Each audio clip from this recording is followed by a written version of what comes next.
But first tonight, there has been a lot of focus in recent years on affordable housing and the shortage of affordable options here in Maine.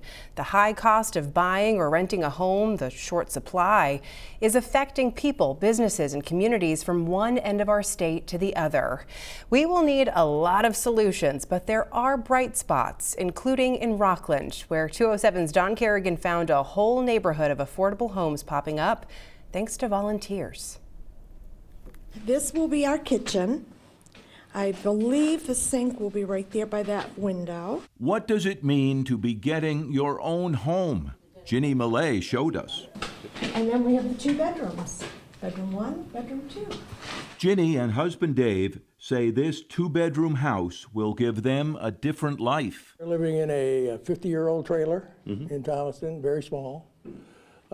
Can't wait to get in here where the windows work and the wind doesn't come howling through, and it's just going to be fantastic. Ginny and Dave will be buying their home in Philbrook Commons, a development of 12 small houses created in Rockland by Midcoast Habitat for Humanity. It feels fabulous. You know, it's obviously my job is really rewarding to be able to head a program that assists folks with home ownership and affordability. This project began 4 years ago when it was just an empty, muddy field. After building many individual houses, maybe 1 or 2 a year, Midcoast Habitat decided to build an affordable neighborhood because the need for housing is so great. It is severe. Sadly, there just are not enough houses. And again, we're finding that people can't find jobs because they can't afford to live here. These homes are affordable in large part because most of the labor is done by local volunteers, like Ernie Forgione. He has a regular day job, 2 of them, but says he's made time to work on most of these houses. Why? It's just a good thing to do. You know, affordable housing is really hard to come by. That same concern has kept Ellen Jorgensen volunteering here for the past year. I love this community, and I know this is a huge need.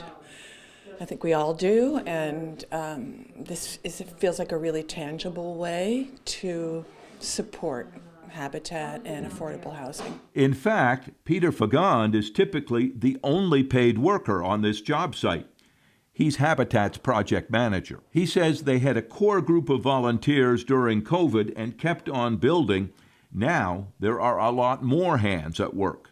They can see, you know, you come in, you see the families living here, and I think that makes a difference. They can really see the difference they're making. Rather than just come in one day and build a few walls and that's it, they can see what other people have done before them and carry it on.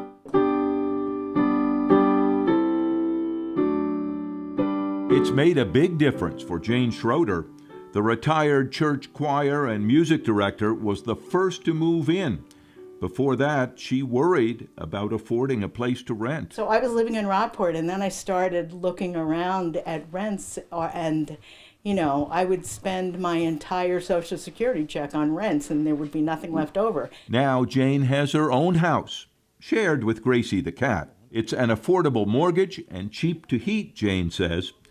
Habitat works out prices and mortgages so that homeowners pay 1/3 of their monthly income. If they ever decide to move, the owners must sell the house back to Habitat.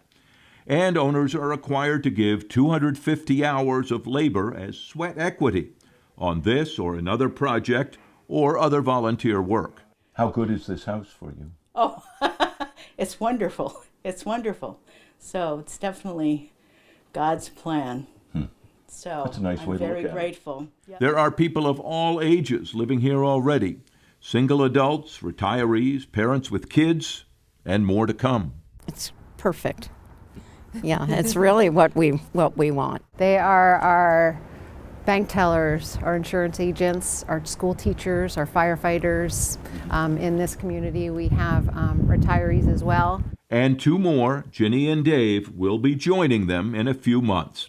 7 homes are finished and occupied, one almost completed, and the other 4 will be ready by summer. We're both on fixed income and Social Security, and I have a small VA disability, and that's all. And it's hard to, you can't go out and pay the kind of money they want now for rentals. Soon, that worry will be gone. Tia Anderson says Midcoast Habitat will still do some larger individual homes, but this idea, creating neighborhoods of affordable housing, is clearly here to stay. We're seeing, obviously, with the housing crisis we're in, it reaches everyone, it touches everyone. And the need is so great that you're going to see more development like this, I believe, from Habitat. So that more people can share the excitement and security. Honestly, we just feel really blessed, grateful that we were chosen to be part of the Habitat community. I never dreamed that it would happen for us. Their own home at last.